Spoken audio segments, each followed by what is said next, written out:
If you're looking to get started in a rewarding healthcare career, the Charter College Medical Assistant Program is a great place to start.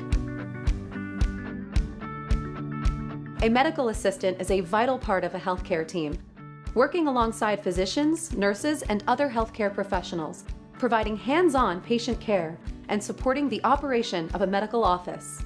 Examples of medical assistant responsibilities include taking patient histories and vitals, assisting with exams, administering injections, maintaining medical records, insurance billing, and scheduling appointments. The 10-month Charter College Medical Assistant Program provides a well-rounded healthcare education that includes hands-on patient care and lab procedures, as well as computer skills and front office operations.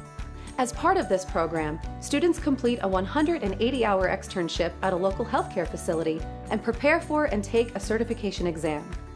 This combination of technical and administrative skills prepares medical assistant students to work in a variety of healthcare environments, from clinics to hospitals, doctors' offices to long-term care facilities.